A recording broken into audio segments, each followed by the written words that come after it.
정부가 산촌 지역을 관광 자원으로 활용하겠다면서 1990년대 중반부터 이른바 생태마을을 조성했습니다. 전국에 300곳이 넘습니다. 그런데 운영과 관리를 주민들에게 떠넘기다 보니까 곳곳에 문제가 많습니다. 밀착 카메라 손광균 기자입니다. 경기도 양평군의 한 마을입니다. 이쪽을 보면요. 산촌 생태마을이라는 표지판과 함께 각종 시설물에 대한 안내가 나와 있는데요. 그 옆에 있는 작은 표지판은 색이 너무 바래서 무슨 내용인지조차 알아볼 수가 없습니다. 이 뒤쪽에 있는 건물이 산채 판매장이라는 곳인데요. 가까이서 보면 산채는 찾아볼 수 없고 옷들만 오랫동안 걸려 있습니다. 옆에서 한번 볼까요? 옆에서 보니까 청소도구 외에 판매 흔적은 전혀 찾아볼 수가 없습니다. 나무로 만든 공연장은 군데군데 갈라졌고 못이 박힌 판자는 밖으로 튀어나왔습니다. 7년 전 지자체가 12억 원을 투입해 조성한 산촌 생태마을입니다.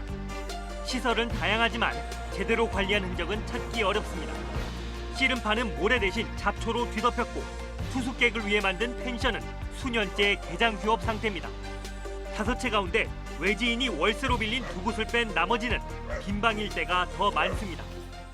펜션식으로 하루를 빌려 들어가면은 그거 1년 정산하기도 힘들고 골치 빠져 그냥 원로다가 주려고.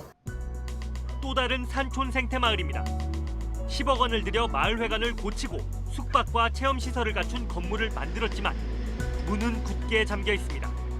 내부는 상자를 쌓아놓는 창고로 사용 중이고 건물 옆에는 술병만 잔뜩 있습니다. 주민들은 전문적인 지식이나 경험이 부족해 처음부터 자체적인 운영은 쉽지 않았다고 말합니다. 그 수익성을 가지고 마을 발전을 쓰는 거라고. 시설 이런 게 뭐 필요하냐. 노인들 필요한 걸 해달라. 그때 제 다시 할 거라고 하더니 해주지도 않았어요. 산촌 생태마을 조성 사업은 마을마다 특색 있는 체험시설을 마련해 관광객을 끌어모은다는 취지로 1995년 시작됐습니다.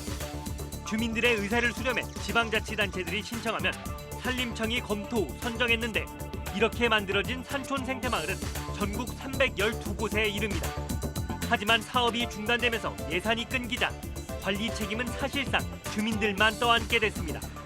지난 8월 산림청이 실태 조사한 결과 27%에 달하는 84곳이 부실 운영되는 것으로 드러났습니다.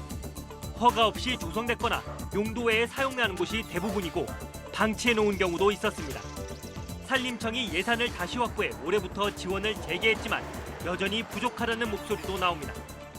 코로나를 조금씩 얻어줘요. 직원들 뭐 한 2, 3명만 데리고 와가지고 사진 찍고 보여주기.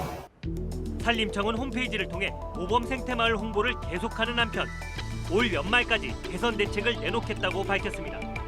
또 운영에 어려움을 겪고 있는 지역을 대상으로 체험 프로그램을 제안하고 경영 컨설팅을 지원하겠다고 덧붙였습니다. 한 곳당 10억 원 넘게 쏟아부은 생태마을 일부는 지역의 애물단지가 됐습니다. 보다 긴 안목의 지원과 함께 근본적인 활성화 방안 마련이 필요해 보입니다. 밀착 카메라 손광균입니다.